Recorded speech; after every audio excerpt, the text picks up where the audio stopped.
Capítulo 12. El mendigo en el rincón. A la mañana siguiente, Telémaco regresó al palacio, y allí encontró a la mayoría de los pretendientes ejercitándose con lanza y el disco, mientras los demás presidían el sacrificio de varias reses para el yantar del mediodía. Al ver al hijo de Ulises, la turba de los galanes lo recibió con fingida cordialidad, porque comprobó que había dejado de ser muchacho para convertirse en hombre y, sin ninguna duda, un peligro para todos ellos. Telémaco, que no olvidaba la trampa que le habían preparado, sabía que se proponían asesinarlo, pero tampoco dejó traslucir sus sentimientos. La reina Penélope, a quien Eumeo había prevenido de su llegada, lo recibió mitad enojada, mitad llorando de alegría al verlo sano y salvo. Telémaco la consoló hablándole de su viaje y de las nuevas recogidas acerca de Ulises, así como de la renovada esperanza en la proximidad de su regreso. Anhelaba contarle toda la verdad, explicarle que había estado con su padre aquella misma mañana y que lo había dejado en la granja del porquero, pero recordó las instrucciones de su padre y guardó silencio. Eumeo, mientras tanto, cumplida su misión en el palacio, había regresado a la granja. Atenea, sin embargo, disfrazó de nuevo Ulises de mendigo, por lo que el porquero siguió sin reconocer a su antiguo amo, quien le manifestó su deseo de bajar a la ciudad y visitar el palacio real, explicándole que las colinas deshabitadas y pastizales le eran de muy poca utilidad, ya que para pedir caridad necesitaba lugares concurridos.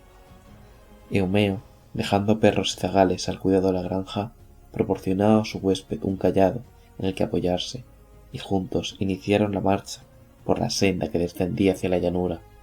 Cerca ya de la ciudad encontraron el cabrero real, Melantio, que había tomado partido por los pretendientes con la esperanza de que cuando cualquiera de ellos llegase al rey se mostrara generoso con quien lo habían apoyado. Melantio, al tropezarse con Eumeo, que había permanecido fiel a su amo, empezó a insultarlo, llamándolo granuja e inútil, y trató de apartar a Ulises del sendero con un puntapié. El héroe paciente estuvo tentado a acabar allí mismo con él, pero se contuvo para no descubrirse. Haciéndose a un lado, Ulises siguió su camino, permitiendo que el cabrero continuara, insultándolos mientras se alejaban. Sin sufrir ya ningún otro encuentro desagradable, llegaron poco después al patio exterior del palacio. Había junto a la puerta un montón de estiércol, abono preparado ya para transportarlos a los campos, y, encima del tibio montículo, dormitaba un perro viejo, gran sabueso, en otro tiempo pero ahora ya flaco y lleno de garrapatas, lejos de sus días de cazador, que alzó la cabeza cuando los dos caminantes hicieron una pausa cerca de donde se encontraba. Ulises y el can se miraron, y el viejo sabueso, que reconoció a su amo bajo el disfraz de mendigo, agachó las orejas y meneó el rabo, aunque no tenía fuerzas para levantarse y acudir a su encuentro.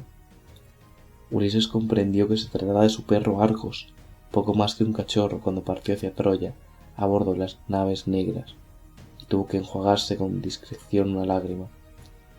«Está bien triste», dijo para ocultar su dolor a Eumeo, «ver un animal como ese, tumbado en un montón de estiércol. Se diría que fue un buen perro de caza en otros tiempos». «Lo fue», exclamó Eumeo, «y en su época los jóvenes salían con él a cazar ciervos y jabalíes, incluso liebres, pero su amo pereció en tierra extranjera, y los criados, descuidados, no se ocupan de él, sobre todo en estos tiempos terribles, con el palacio en tanto desorden». Dicho aquello, penetró en la casa y se fue derecho al gran salón donde estaban reunidos los pretendientes. Pero Ulises se quedó unos instantes junto a su perro, el único que lo había reconocido. Hubiera querido acuclillarse y acariciar la vieja cabeza cansada, pero había demasiados espectadores y no hubiera sido prudente. Y en aquel instante el escaulido de su cuerpo se estremeció. Argos, después de haber visto al amo, al que esperaba desde hacía 19 años, acababa de exhalar el último suspiro.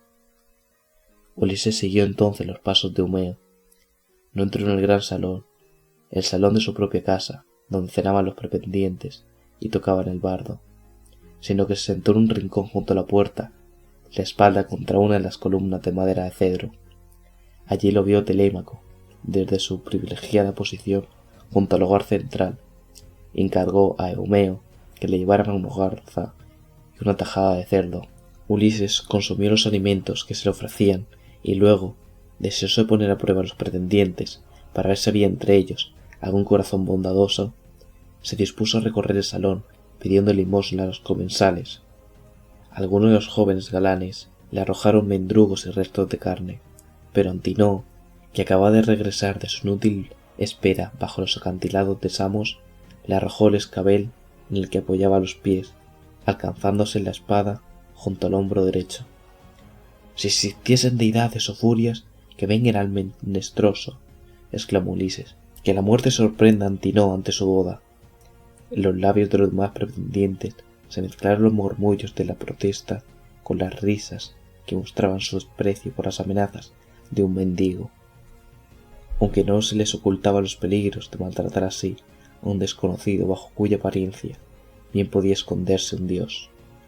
Las esclavas que se hallaban en el salón cuando se produjo el incidente no tardaron en llevar la noticia del sucedido a los aposentos de Penélope, a quien llenó de indignación que tales cosas pudieran acontecer bajo su techo.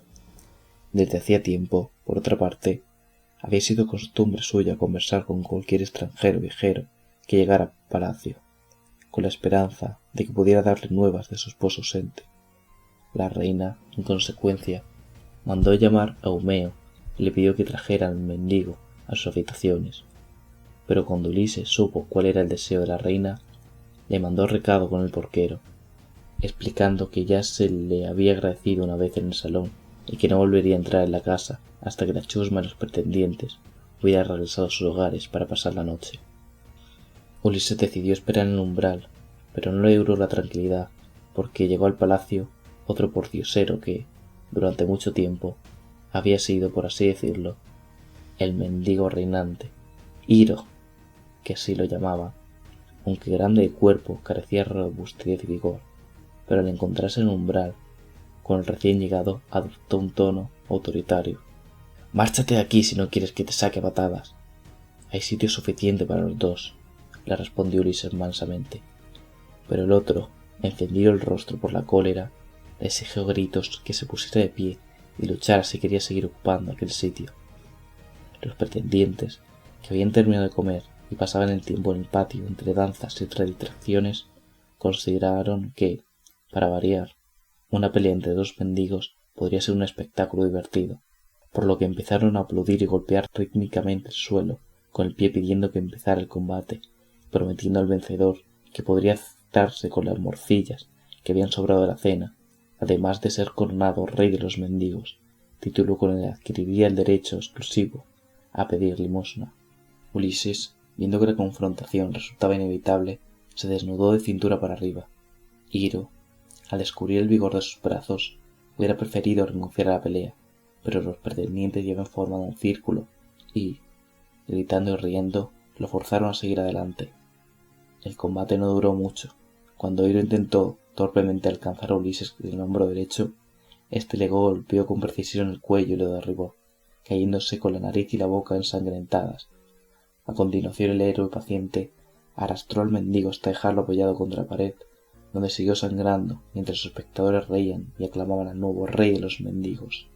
Pero cuando Ulises, cansado de sus chanzas, les dijo que harían bien volviéndose definitivamente a sus hogares, no fuese a regresar el señor del palacio y los encontrara convirtiendo su salón en una cochinera, montaron en cólera y uno de ellos, Eurímaco de nombre, le lanzó un taburete.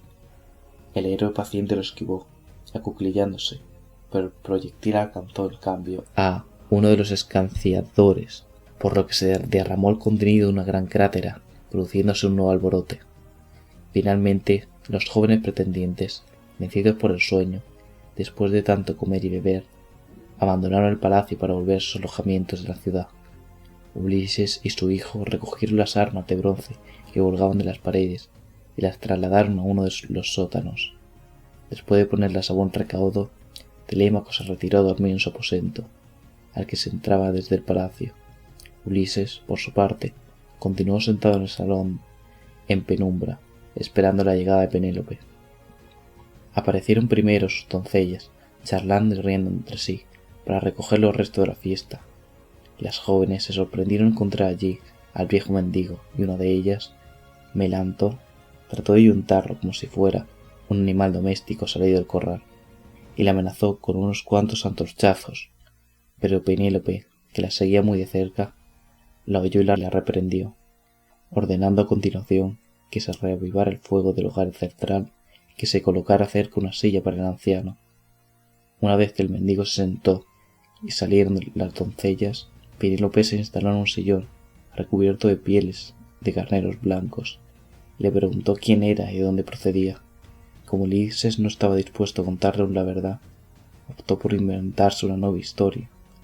Dijo ser un príncipe cretense que, si bien no se había sumado a los griegos en su expedición contra Troya, había tenido ocasión durante el viaje de recibir a Ulises como huésped, mientras se reparaba los daños que una tormenta había causado a alguna de sus naves. Penélope lloró al oír aquel relato, aunque fuera de tiempos tan remotos como, además, habían sido tantas las falsas historias que otros viajeros le habían contado a lo largo de los años. Quiso poner a prueba a su interlocutor. «Dime», le preguntó, «¿cómo iba vestido mi señor? Porque anhelo oír cualquier cosa que con él se relacione». Ulises sonrió para sus adentros, pero respondió con gran sinceridad. «Es difícil describirlo después de tanto tiempo, pero trataré de explicarlo según se me muestre en el recuerdo. Vuestro esposo llevaba un doble manto de lana púrpura, se lo ajustaba con un broche de oro y lo tenía en la parte anterior adornada con hermosas figuras. Un perro sujetaba con las patas a un cervatillo y le hinchaba los dientes, y bajo el manto una túnica de espléndida seda con aspecto de piel de cebolla ya enjuta. Tal era de púlida y suave y semejante al sol por su brillo. Y Penélope rompió de nuevo en sollozos, porque había sido ella quien había arreglado el broche y el manto a su señor en el momento de partir. «No marchitéis más vuestra hermosura, ni aflijáis el alma llorando por vuestro esposo», le dijo Ulises, «porque durante los últimos viajes que la adversa fortuna me ha obligado a hacer, nuevamente he tenido noticias suyas. Sé que vive todavía, que ha perdido a todos sus compañeros, que se acerca el momento de su regreso». Penélope no se atrevía a creer las palabras del mendigo, porque otras muchas veces había juzgado ciertas noticias falsas, pero tampoco podía rechazar por completo la esperanza que aquel desconocido le ofrecía, porque, agradecida, llamó a Euríclea, la anciana nodriza, y le pidió que trajera aguas para lavar los pies de su huésped, que estaban cubiertos de polvo y agrietados por los muchos caminos recorridos. Al ver quién iba a encargarse el lavatorio, Ulises se sentó en la sombra, dando la espalda al fuego del hogar antes de que la anciana preparase el brillante caldero. «Aunque soy vieja y estúpida», murmuró Euríclea, «te serviré con mucho gusto, en recuerdo de mi antiguo amo, quien, a buen seguro, también habrá hecho falta en tierra extranjera la presencia de alguna mujer que aliviara sus pies doloridos. Pero presta atención a lo que te voy a decir. Muchos pobres errantes han pasado por esta casa, mas nunca había nadie que, en cuerpo, extremidades y voz, se pareciera tanto a Ulises como tú». Otros que no lo han conocido a los dos dijeron lo mismo, lo atajó con presteza el héroe paciente. En aquel instante, al bajar la vista mientras se apartaban los harapos que le cubrían las piernas, Euríclea reparó en una larga cicatriz blanca que le recorría el muslo, la huella que había dejado durante una cacería el colmillo de un jabalí cuando Ulises era poco más que un niño. La anciana nodriza reconoció al instante la antigua herida y se le arrasaron los ojos de lágrimas. «Ulises, mi niño querido», susurró, «no te he reconocido hasta después de palparte las carnes». Tan solo Euríclea, además de Argos, el perro fiel, habían reconocido a Ulises bajo su disfraz de mendigo. La anciana dejó caer en el agua tibia del caldero el pie de su señor y se volvió a comunicar sus gritos a Penélope, que se hallaba muy cerca, la buena nueva, pero cuando aún no había llegado el momento de que la reina supiera la verdad, Atenea había alejado sus pensamientos de lo que estaba sucediendo junto al hogar.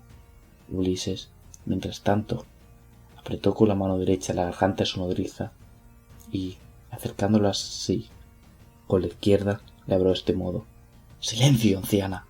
¿Quieres acaso ser causa de mi muerte?» Ella, mirándolo, entendió sus razones e hizo con la cabeza un gesto de asentimiento. «Permaneceré callada como una tumba, hijo mío». Y, con las manos temblorosas, prosiguió su tarea. Cuando Euriclia terminó de lavar y ungir los pies de Ulises, abandonó el salón. Penélope se volvió hacia el extranjero y empezó a contarles sus tribulaciones. Le dijo que había tenido un sueño en el que 20 gansos que se alimentaban de su casa eran aniquilados por un águila enorme. Luego añadió que si Ulises no regresaba pronto, tendría que ceder al fin y aceptar por esposo a uno de los pretendientes. Pero ¿cómo elegir entre ellos cuando en realidad no quería ninguno? Finalmente levantó la vista y dijo: «El arco de mi señor aún sigue en el palacio, un gran arco que muy pocos hombres son capaces de armar. Recuerdo que, de joven, solía colocar 12 hachas en hilera, como si fueran soporte de una bien construcción, y luego, alejándose, disparaba una flecha y la hacía pasar por el interior de sus 12 anillas. Someteré a tal prueba a mis pretendientes. Elegiré como esposo a quien, tomando en sus manos el arco de Ulises, más aprisa lo arme y traspase esas 12 anillas. Luego me marcharé con él y me despediré para siempre de esta casa, que ha sido mi hogar desde que me casé con mi esposo». «Celebrad mañana la prueba», dijo el héroe paciente, «porque antes incluso de que otro hombre empuñe su arco, se presentará aquí Ulises». Subió entonces Penélope al piso superior con sus esclavas, y se entregó al llanto por su esposo hasta que Atenea, de los ojos resplandecientes, vino a verter sobre sus párpados un dulce sueño.